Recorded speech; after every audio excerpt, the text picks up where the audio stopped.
Started. Hey, there Hello. you are. How are you? I am well. Can you believe it? I'm the world's worst millennial. This is my first time trying to navigate Instagram Live. Oh, wow. That is pretty impressive. You got right on here. I did, with the help from my partner. So Okay, good. I will say it's been funny doing this because the first time I tried Instagram Live, first we lost our internet, and I was actually on my iPad because I thought, oh well, I'll have a bigger view. That yeah, was, but anyway.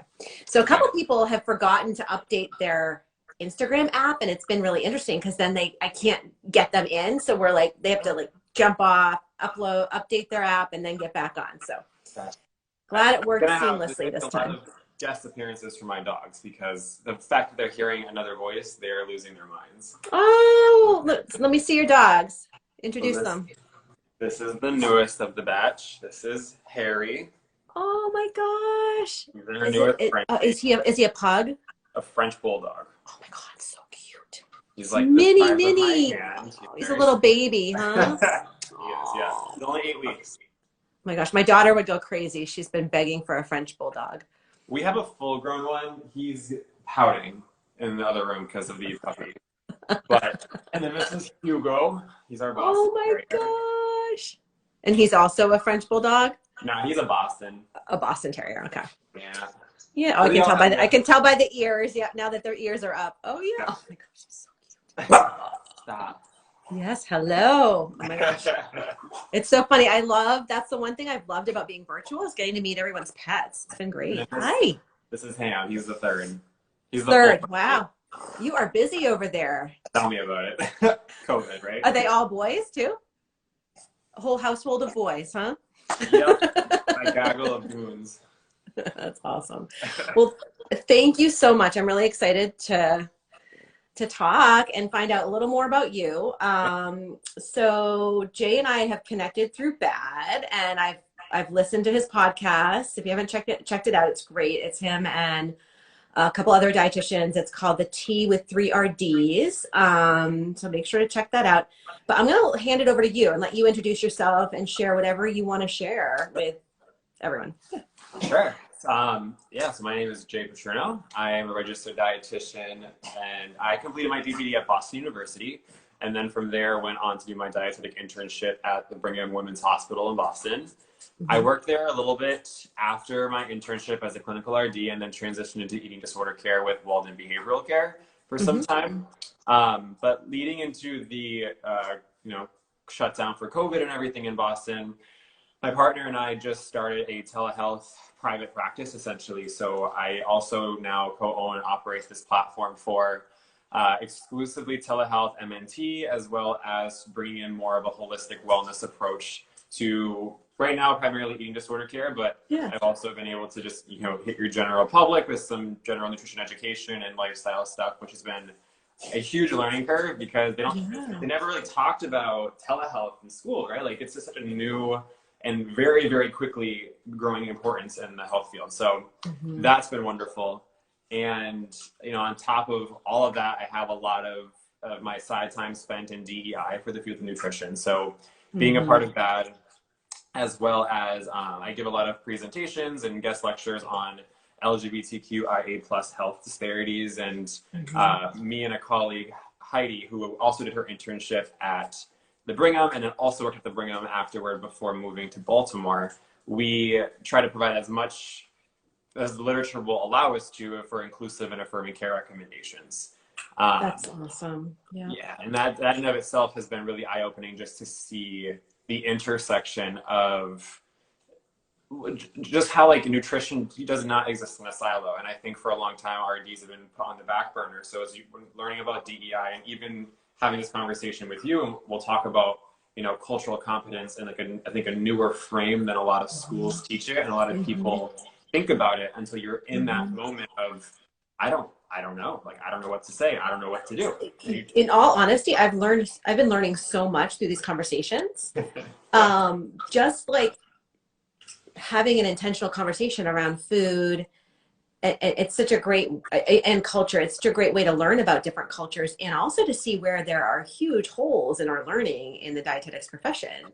You know, I mean, I was educated over 20 years ago now, but back then, and I'm sure it hasn't changed much, it was very high level, like, you know, these are the types of foods this particular, you know, ethnic group tends to enjoy, and these are ways to make it healthier, which now looking at that, it's just, it's really inappropriate, right? I mean, because it's not centering the client and really considering all the different components of the relationship with food.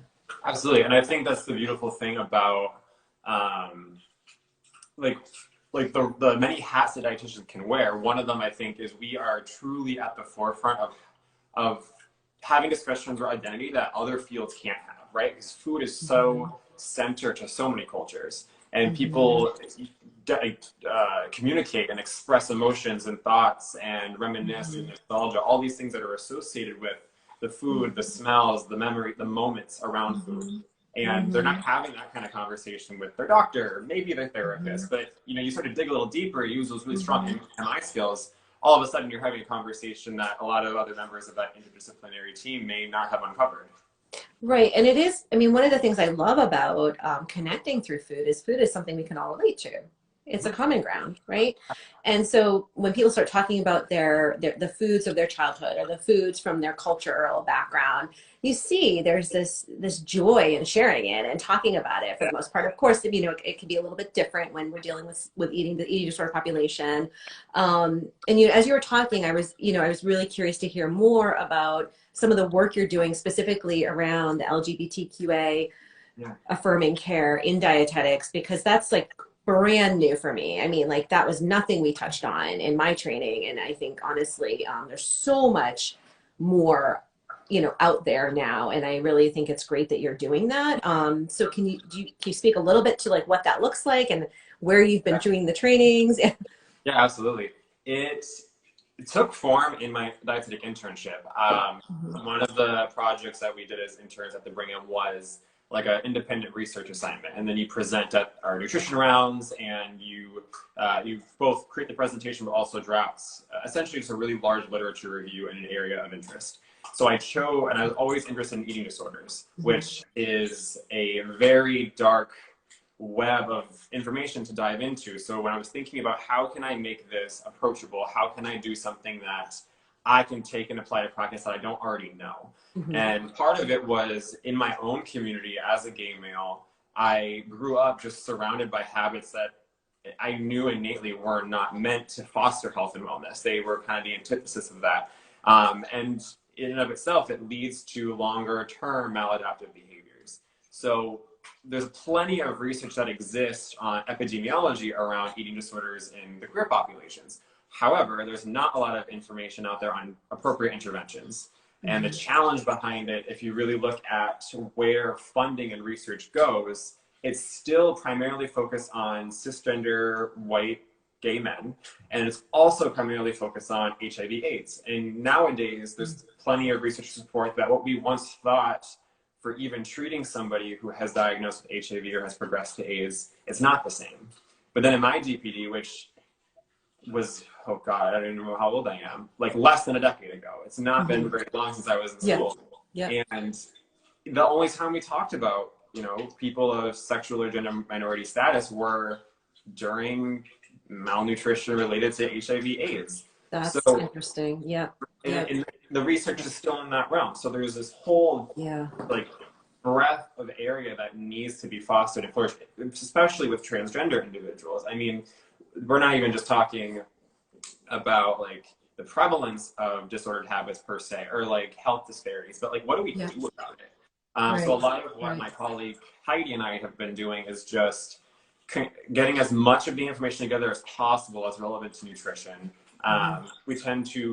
We try to provide a lot of like the social constructs that lead to the health disparities and why they perpetuate.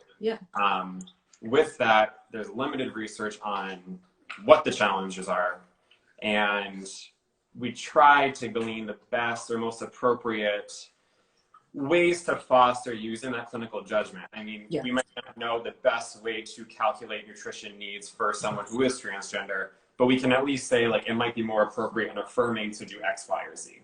That's great.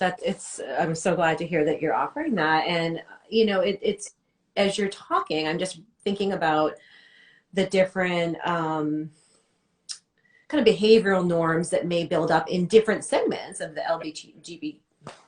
queer population. I'm gonna get tongue tied.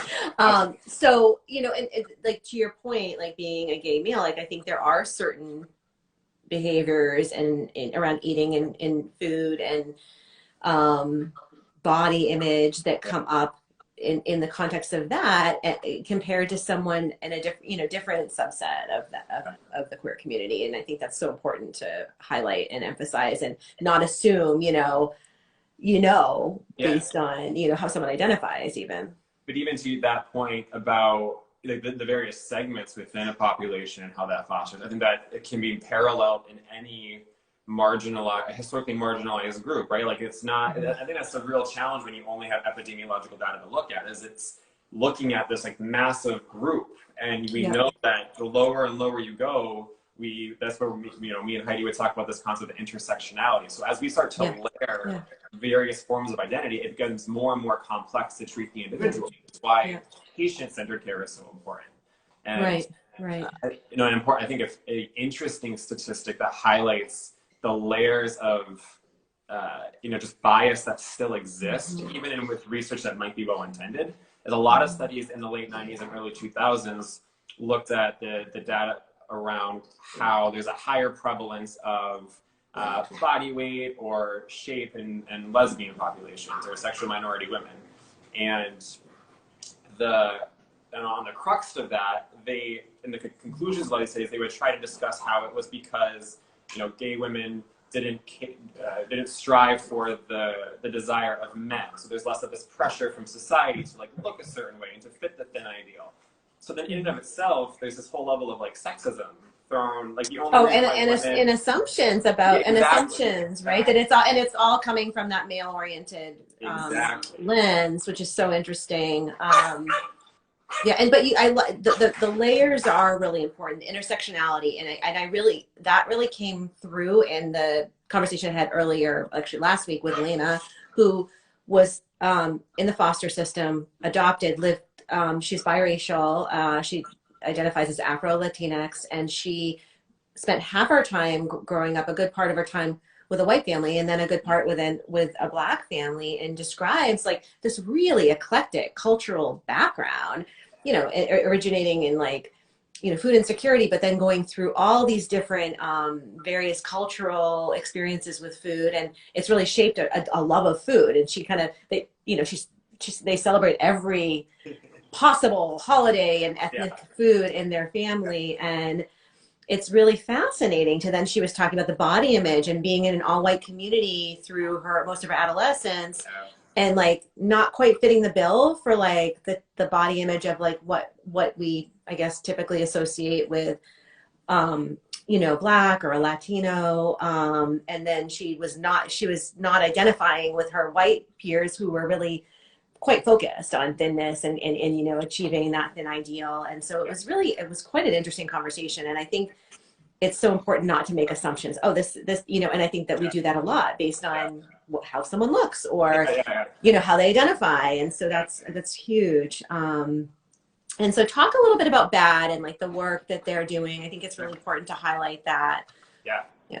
BAD stands for Boston Alliance for Diversity in Dietetics, and it's through a grant funded by the Academy. And our goal, we have a lot of goals within our various committees, but I think at the end of the day, the formation of this group was to try to persevere through the barriers that are up that it takes to increase diversity in our field, taking on many hats. So both breaking down the barriers to even enter our field. So I am the chairperson of the scholarships committee, and what we're trying to do is generate this holistic application process in order to provide financial means for folks to enter the field that otherwise might be burdened by the cost, by the longevity of our training, by the various settings that we would be trained in, or for maybe the lack of compensation on the other side despite an interest.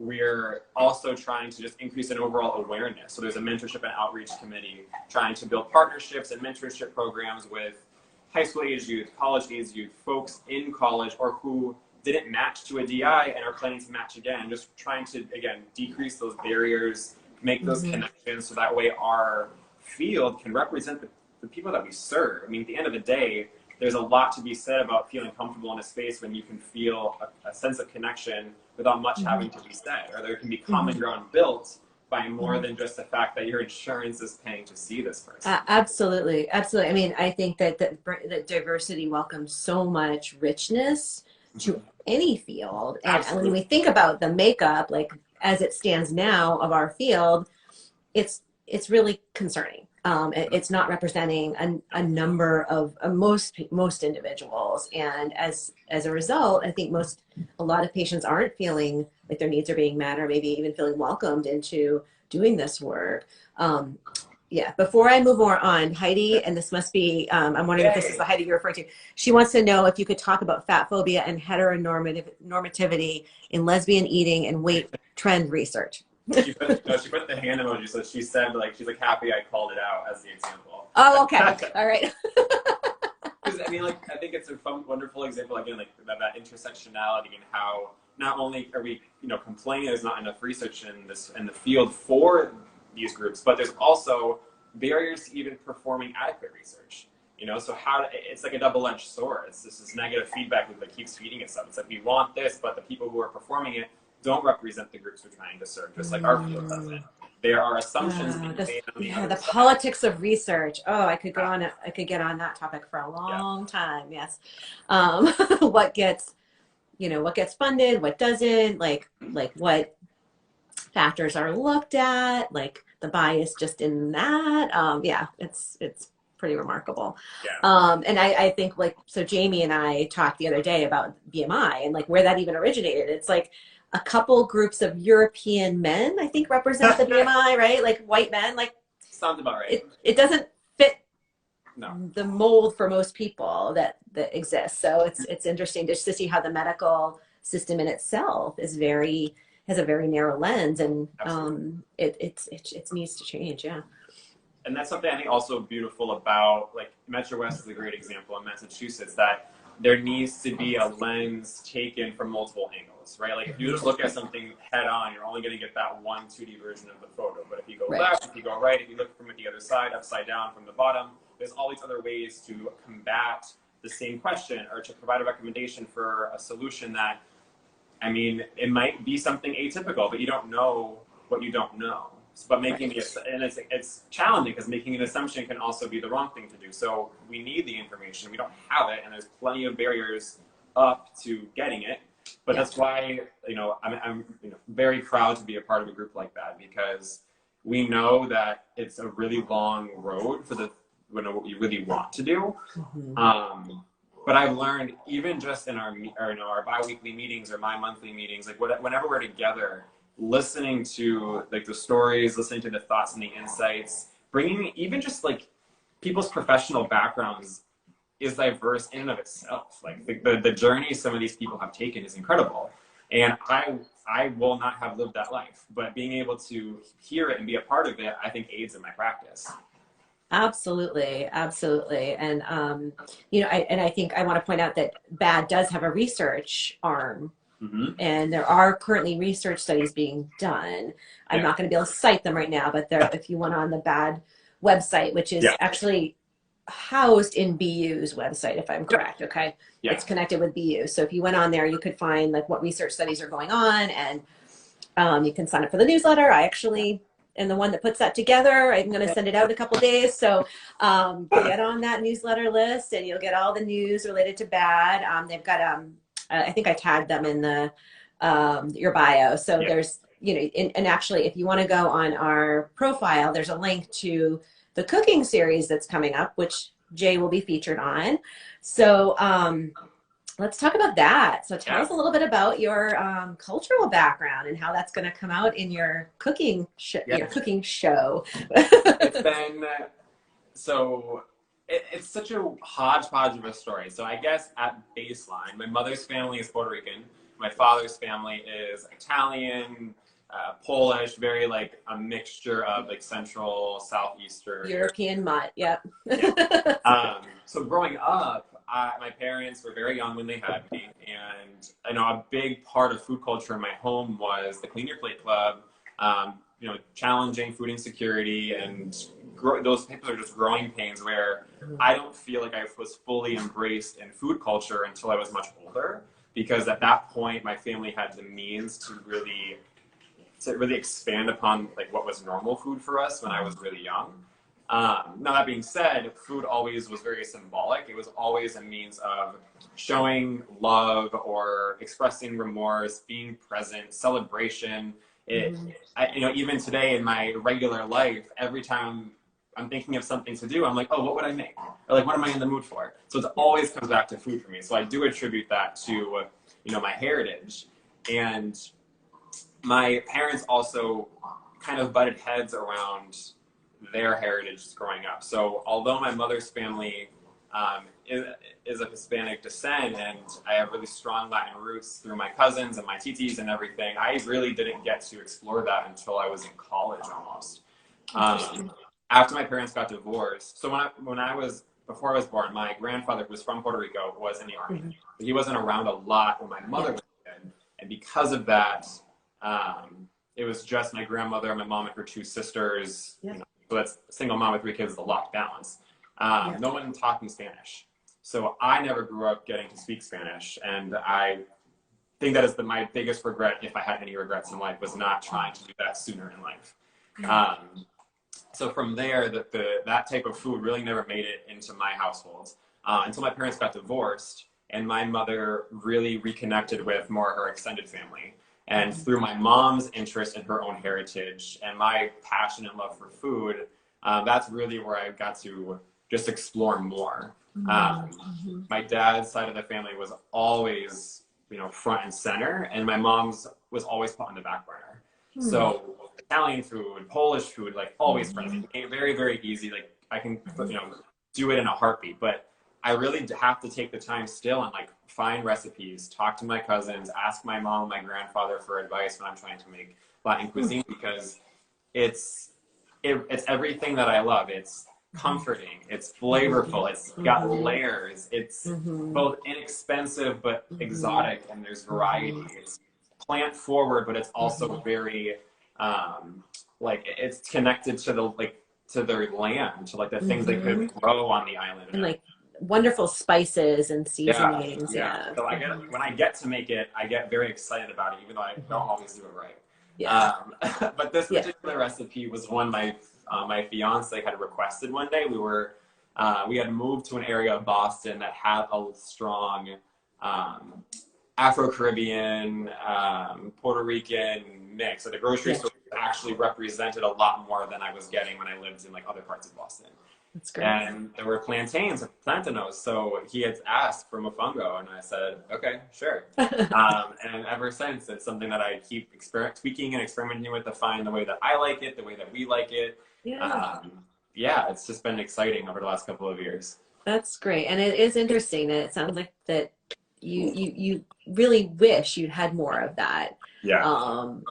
Absolutely. That Latinx part of your culture growing up. And it's kind of interesting to see how like dominant culture can kind of come in even in a family, right? And I've actually spoken to people, you know, who maybe, you know, come from the Dominican or have other backgrounds, family backgrounds, but given where they grow up, they're like, I don't know, I'm not connected to those roots at all, which I think for many as an adult becomes kind of a loss, right? That loss of that lineage, and I think it's amazing when that can get passed down from one generation to the next. And it's great that you're reconnecting to it. And like I said, I didn't get a lot of the opportunity until I was in college. I grew up in a really small town in Western Massachusetts that's very, you know, white, cisgender, heterosexual dominated. So even on like my own identity, like that was a battle in and of itself. But from a cultural standpoint, there just wasn't a ton of, you know, ethnic or racial diversity. And what was there was, you know, masked because it was few and far between. So our local grocery store was just your generic New England grocery store. you know, they have that one international aisle where like one tiny margin has Latin ingredients. Mexican So, food. yeah, exactly. Indian You know, food. Yeah. Taco Bell brand or something. It's not so. You know, getting to explore and moving to Boston, obviously, there's a much bigger realm of diversity, and it's a lot more access Yeah. to things in a small. Yeah. You know, we had a long, I mean, when Kamali was on earlier, she's from Jamaica, and she listed all these amazing grocery stores that she can access Yeah. ingredients for, you know, island foods. And, Mhm. you know, we talked about all these different curries. And it is really interesting to think about, like, yeah, the further you get from a metro area, the harder, the less of that you're going to see, right? The less representation. And you know, it makes me sad to think that all this rich cultural opportunity exists, right? Not just in the Mhm. city, but everywhere. And that, you know, you could go over to someone's house, like your mom would have been able to make a beautiful, like, Latin menu, and your friends and everyone could have taken, you know, really enjoyed it, but it was somehow she felt she couldn't express that, you know, and it wasn't, maybe people wouldn't like it. And sure, I'm sure it maybe, you know, there are people that wouldn't be as open to it, but wouldn't it be wonderful if that was something that was really a part of our culture, right? It would That, be, because I think at the, you know, like I said, like, I wish that I spoke Spanish. I wish I had taken that yeah, opportunity if I had realized it at a yeah, much younger age.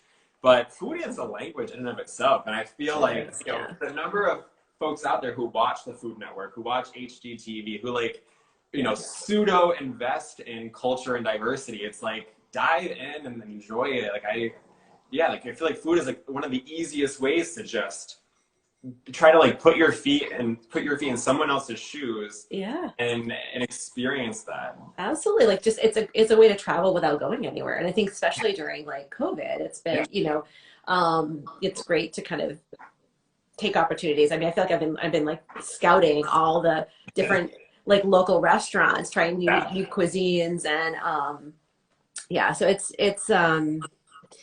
it is very interesting just to kind of think about that within even like the family context. Yeah. And then, you know, one of the things that I just forgot. I was like, you'd said something and I wanted to talk about it. But anyway, let's get back to the dish you're going to be making. So Yeah. how will this all work? This cooking event? Like, Yeah. how's that all going to go down? So it's going to be a live virtual Zoom session essentially. Yeah. And what we've done, me and the two other women who have put together recipes, we put together the recipe card. I know I put together, like, you know, useful utensils to have, like, things that I didn't have in my kitchen until very recently. Yeah. So it might be helpful to have. If not, we will make shift. I was in there. Mm-hmm. I live in a college dorm with stuff like this. And kind of having, in my opinion, when I've done this, it's a lighthearted conversation. Like, I'm showing you what to do, kind of explaining the how and the why. Mm-hmm. And in the downtime, you know, sharing my own anecdotes in Mm-hmm. those in-between moments, just letting my personality come out, letting my culture and heritage come out, and just like this, honestly, like an orchestra of flavor. It's just me Yeah. Yeah. moving about, talking about what's going on, and do your best to follow along. But at the end of the day, it's supposed to be fun. And if it doesn't come out great, that's okay, because you have the recipe to try again a different day. Yeah, yeah. So the people that are participating at home watching will have the ingredient list. We'll get all the ingredients, be ready to go. And Yep. I know there are going to be moderators that will help, kind of, if you have questions, they can feed them to you in case you're in the middle of, like, doing something. Yeah. But so tell me about this recipe, because honestly, I feel a little naive. I don't even know what this is. Mofongo? Am I saying it right? Okay. Mofongo.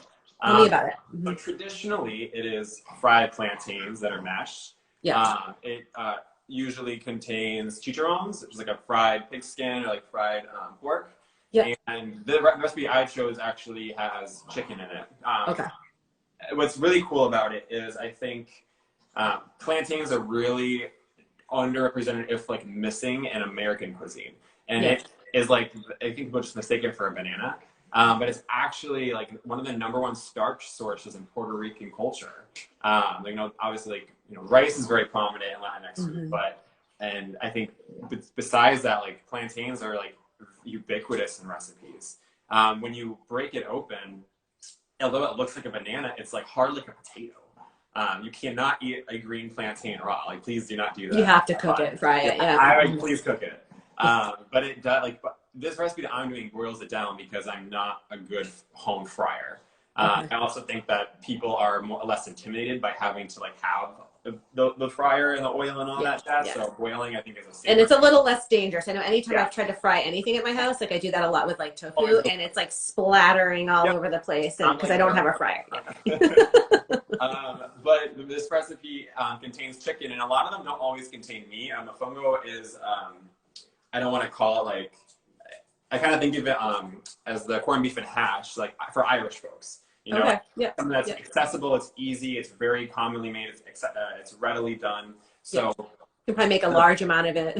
exactly. Yeah. So Puerto Ricans were the culture that actually added toppings to it. So like when you're Ooh. serving it with veggies or a meat or a seafood or something with like a broth or a sauce, but it originates from African fufu, which is more of like that soft texture of what you get with the mashed plantain. But that you can see it, you know, as our history dictates with the slave trade and the way that the spices came from the Caribbean to the north, and that transfer of people and ideas, like you can see it through the food. So you'll also see examples of like dishes that look and taste like mofongo in Creole food, Jamaican Oh, food, a lot of those interesting. same areas. Yeah, It's interesting. And we taught, you know, that it was another thing that came up in the discussion about Jamaican food. Like a lot of it originated from early slavery, yep. you know, slave trade, and like what foods were accessible Mm-hmm. to those that were enslaved. Like first, you know, they got the scraps, like the pigtails, and that's what they learned how to season things with. And Exactly. they still use them today because it's been carried on, there's some, it is really, again, wonderful to kind of think about that, like how food started to like travel and how we now have all of these foods available here in the US. Not that we always access them, but they're like, you can go to the grocery store, like especially like some of these you know, more specialty grocery stores, and you can find these amazing ingredients and often like fresher. Like I think I've been amazed that there's near our office in Framingham, there's this Russian grocer, and like some of the deli meats in there are just so fresh, and things that you wouldn't couldn't find in a regular supermarket you can get there. Exactly. Yeah. And I think there's something that you get out of a lot of those, like where you're comment like Jamaican cuisine, it really came from kind of like the life of a slave, like what was accessible is like what turned into your meal. Like this anthropology of food is so interesting because a lot of cultures are like that, but we don't see it on our end. Like in Boston, Italy is an example of the grocery store you just described. Italy is this like luxurious, high-level platform of Italian cuisine. But if you just go down the street and then you get into Roxbury, there are like 4 or 5 ethnic grocers, whether it's Arabic cuisine or it's just Turkish Yeah. ingredients, an Yeah. Indian market. It's incredible. Yeah, and there, it is interesting that just by walking across that border into another community, another neighborhood, you could have such a rich cultural experience, and yet Yeah. there, you know, and yeah, it's Yeah. fascinating. It's so exciting. I'm really looking forward to this cooking series. And is there anything you want to share about? You said digital dietitian. I'm curious to hear more about the work you're doing. You said it's with your partner, and is that your partner at home, or is that Heidi? You mentioned Heidi too. I didn't know what the relationship. Yeah, I didn't know. Yeah. Is your partner also a dietitian? Nah, but Oh, okay. he's a business guy, so Okay. he's like the operations end. Like That's great. That's I don't know how to do perfect accounting. combo. Yeah. I don't know how to make a website, but he does. So Yeah. that was like our split of the task. It was like he had a lot of Yeah. the upfront work and getting it going, and now I have a lot of the long term work and actually Yeah. seeing people and Yeah. charting and everything. But it developed out of, you know, during COVID I was working in eating disorders and there was such a high demand. It was so hard to find outpatient referrals, and I have always been someone who's very hesitant about, like, I'm just like afraid of ever go outside of my scope of practice, or I'm afraid of doing a disservice and making a mistake. So I had really never thought about having a private practice. And he's very entrepreneurial. So he was pushing me. He's like, you have these ideas, like the way that you cook, the way that you talk about food. He's like, it's something that needs to be shared. And it's okay that it's different. Like it doesn't need, he's trying to get me out of this cutter. Yeah. Integrating those different parts, Exactly. Bringing all of Jay to the table. Yes. Exactly. No pun intended. Nah. When it started, it was, you know, it's still slow to go. I mean, I work a full-time job and I do this on the side, but it's gonna keep evolving. Like we were already talking yesterday in the car about like where I want to see it going now, as I've met more people, had more conversations, done more things. You know, it's my means of staying in one-to-one direct care, or direct care as much as you can do with telehealth. But it's also allowing me to explore the boundaries of our field. Like, really, where can nutrition go? If you know, I don't take insurance, but I am licensed in multiple states, and I'm seeing people across the borders in the United States trying to meet a need that's not being met. My rates, I've determined, because of my platform and because of what I'm offering, you know, I don't want finances to be a barrier. So I get to choose that. I get to play with the cost of it and figure out where people are with. And depending on what geographical area, what kind of resources it might. Maybe, do you have like a sliding scale or no? Yeah.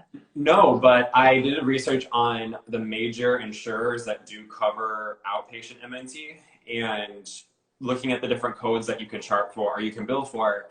I set them based off of whatever a copay or a co-insurance might be. Okay. And I also have the flexibility of playing with how long my sessions are. You know, so I can. Sometimes I have people meet with me on the phone in the grocery store. So like, we're going to do a 20-minute session, charge per unit, but you're just going to talk me through like the feelings, the discomforts of being in a grocery store. Yes, and I'm going to do that great. right here. That's great. That's awesome. Yeah. And so it sounds like it's a telehealth platform that you've established, and you're also working full-time. Are you still working full-time at Walden? No, I work as the health science and wellness manager for Orange Theory Corporate. Okay. Wow. Okay. Jumped really big. Corporate. All right. So you're so wow, that's a lot. So yeah, but that's kind of what you do when you're getting yourself out there in the nutrition field, right? I feel like we all do that. We wear multiple hats and figure out where we want to land. And I did that for a little bit while I was building my private practice. I kind of had like this 32-hour job, right, which was really 40, and was kind of starting to build a private practice. And over time, I was like, wait a minute, I have like 2 full jobs here, and something had to give. But that's great. There are so many options in nutrition, and I hope that's one thing we can spread the word about to people of all different backgrounds, because that's what we're trying to do, right? Trying to diversify the field, get more people interested. There's mentoring available through BAD. There's scholarships available. There's all these amazing like events and training opportunities to understand the system. And I know there's something coming up after matching day, and I forget what matching day is, but I think there's a mentoring event that's happening right after, like, so with dietetics, for those that may not know, you get matched, you put in your preferences for programs, and then they put their preferences in, and it goes into the system, and everyone kind of hopefully gets matched with a program that they prefer. And then, so after that, then there's just kind of like, okay, well, what now, right? And what if I didn't get matched? What do I do then? There are options. Full period of my entire life. What's that? Matching was the most stressful period of my entire life. Well, I think it's gotten, I mean, since I went through that whole process, it's gotten even more competitive. I think there's so many more people interested in the field because of how ubiquitous it is. Like, there's so much we can do with this degree. And, one of the things I'm doing at work is I'm developing this, we're trying to create some initiatives around scope of practice. Yeah. And I dove into the 2017 scope of practice from the academy, and they do it by area of practice. And I think even since 2017, there were some areas on there that I think are now very well defined that are not acknowledged. I think it just continues to be more and more ubiquitous. Yeah, it is interesting. And I think with the evolution of telehealth and virtual programming, we're going to be seeing even more of that. And I know that's something we've been talking about at Metro West is, like, how do we really extend and expand our virtual programming for folks and make it more accessible? Because certainly, you're right, even with insurance, a lot of people can't access what they're needing for care or the extent of what they're needing. So, if we can develop resources that are low cost and like kind of easily scalable, that would be a great business model, and it helps people, right? Yeah. And I think that's why diversity in our field becomes so much more important, is even if we don't look at the patient side of the experience, like on the professional side of the experience, like, how do we continue to hold our own as a profession? How do we continue to build value in our services and our presence on the team?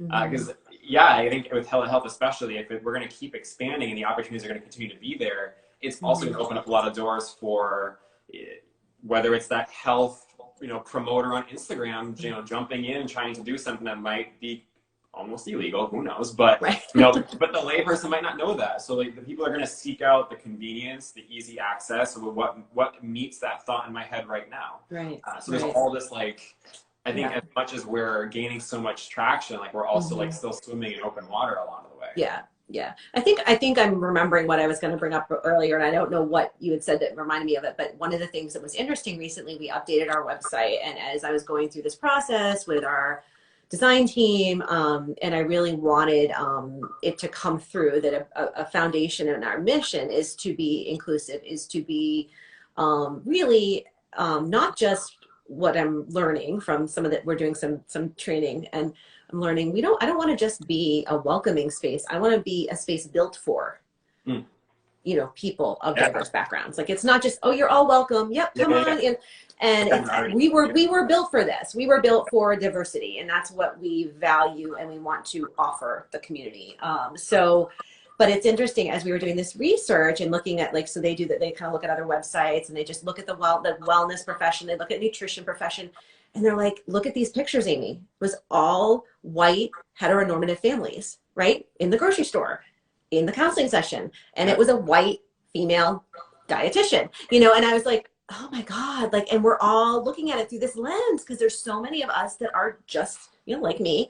And that's kind of the predominant, like, that's prototype in our field. And it's, I was like, wow, it was when they put all these pictures, I was like, because so basically they're like, you need to show like representation, more people, different colors. Like, I was like, yes. And we need to bring those people into our field and show them that there's a space that, yes. Like I remember talking to Angie, who just joined our team not too long ago. She's like, God, I didn't even know there was a place for me in the eating disorder field. She's like, her story is so interesting too. It's not even just her heritage, like where she came from is incredible. And that's the other challenge, I think, is you don't know until you ask or until you make yourself available to learn it. I think another challenge in nutrition is the way that people perceive us is, okay, so there's this RD archetype that unfortunately our field truly fits to 89% extent. But I think also the public isn't fully aware of like how intelligent and how well versed our field is and like the things that we can do. You know, and I think and it's a fabulous example of like what her experience has given her that none of us will ever be able to do because we're not her, but haven't lived it. Are just going to benefit from it. Yeah, and right, and there's a level of it's hard to explain it. There's just a level of intuitive understanding and like kind of being in that space with someone when you really know that they got it, like they get it. That's so valuable, and that's why I think there needs to be representation because you know, my experience, your experience, like one person's experience does not represent the whole, you know, and I think. And we can all learn. I'm learning constantly. Like, I mean, I feel like I keep saying, I'm like, gosh, I really. I miss that time in my early 20s when I just thought I knew everything. When I was like, yeah, I got this. I'm so good. I know everything. I'm training here. I'm doing that. And now I'm like, gosh, the older I get, the less I feel I know. I think because no matter how good we get at like one or two things, and like that's me. You know, like that's what Jade's known for. That's what I'm really good. That's what I'm gonna brand myself around this. In like 5 years, it all changes. I know, right? I know. So it's like, not that you don't know, but I think it's a feeling that even as we get older, we're like, wow, like what I know no longer applies. Right, and it's just like all of a sudden, the more you open up your perspective and like how you're looking at things, the more you're like, oh, and this and that, and it's not this simple. And I think, and I said this when. I think it was when Jamie and I were talking last week, and you might appreciate this when she did a presentation for us on gender and sexuality and how it plays out and with eating disorders, the intersection with eating disorders. And, you know, she just presented some really interesting like graphics, like just on the spectrum of gender identity and the spectrum of sexuality. And I said, oh my gosh, it's like part of me is like, this is so freeing. Oh my gosh. And then the part of me is like, freaking out. Like I was brought up with these dichotomies and that feels really kind of comfy to be like put people in neat little boxes and like it. at the same time, I'm like, no, that's not okay. And like, so it's interesting to watch the parts of you kind of, and you know, it's like I have talked about the parts of you kind of, you know, process this and also just kind of open up to these new concepts. And I think those are the conversations that need to happen. Like, what does it feel like to recognize, okay, maybe sexuality and gender expression do not occur in boxes, but on a spectrum. Well, what about that? Like, you know, what does that bring up for you, and how is it you know, how does that translate into your actions? Right? Like, it's like that feeling of discomfort. It's like, okay, I'm uncomfortable, and then what? Right? Do we stop there? Do we like, do we just close the door? Like, oh, that's weird. Like, yeah, like I don't want to do that. Oh, I don't like that discomfort. Yeah. That's that kind of flat, because then again, there's no forward step to be taken. Like, all we're doing is stopping. Right. You know, moving laterally doesn't work. Right. Nobody wants to move in the career laterally, so why would you move in your personal life laterally? Right. And it's interesting. So I had a chance to reflect on this, because I just went through this yoga training for autism, and which was fascinating. But the one piece that kind of like stuck out, because I'd already had this conversation with someone else that works a lot with people in the queer community, and was saying how so many people who with autism actually present as trans or present as queer. There's two different, like, kind of almost kind of contrasting thought processes around it. So there's almost like this, so there's this one, like, well, they're not as tied into social norms and like kind of what, you know, how they're perceived socially. So there's freedom, right, of expression, and like, well, what am I, like, you know? And then there's also this piece of, you know, I think there's a lot of pressure in the autism community to mask identity, or mask kind of like what may be perceived as odd or different. And so there's like the kind of like maybe a grabbing on to certain like kind of, that's so cool. I don't know, like gendered stereotypes or whatever. It's just interesting to kind of think about that. Again, another intersection, another layer, and another. I think that's the thing, is it's so complex. I almost like wonder if people realize how messy it gets when you start to dig, if everybody could just like stop caring, and then maybe we can have progress being made, you know, like, let's just like our white supremacy and like our you know, historic privilege that just is everywhere, like the institutional stigma that, you know, remains around us, like, does that break down when we all just kind of like accept the mess and like just wade through it and learn and grow and move on?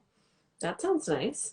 But I think that that's probably where the resistance also lies, right? It's like, you know, because messy doesn't feel good. But I mean, the same thing can be seen. Like, I know I grew up food insecure. So like, for me, it's very normal to have like canned vegetables, like to buy things on sale, to like look for the deals, and like I'm not looking for the name brand all the time. So like, if I have a client that's, you know, look like fresh fruits and veggies, I'm like, well, everybody's recommending I have to have fresh fruits and veggies. I'm like, okay, then tell me how long you can afford to buy the organic version of everything, and then, you know, we'll talk again, right? Like, it's just like, why try to make a reality that might not work for you? Right. No, absolutely. And it is interesting, like someone I was talking to recently, who's, you know, actually another dietitian in like a more of an affluent area, was saying how during the early parts of the pandemic, like the kale kept selling out. I'm like, okay, so you're trying to stock up for months potentially. We don't know how long we're going to be here, and you're getting kale. Like, but it's also funny, because then again, I'm referring to Kamal, who I talked to recently. She's like, it was so nice when the shelves were like empty of all these like products that most people buy. I could always find the ingredients for my food, because it's like, you know, she's like, there's always like the things I needed to make the Jamaican cuisine. So it is interesting when we think about I mean, growing up, quite honestly, like, I didn't know what kale was. I mean, we had spinach and everything, but like, that's a newer thing in our, like, all of a sudden such a focus in our healthism, I guess. We're like, that's when the orthorexia starts to kick in. Yeah.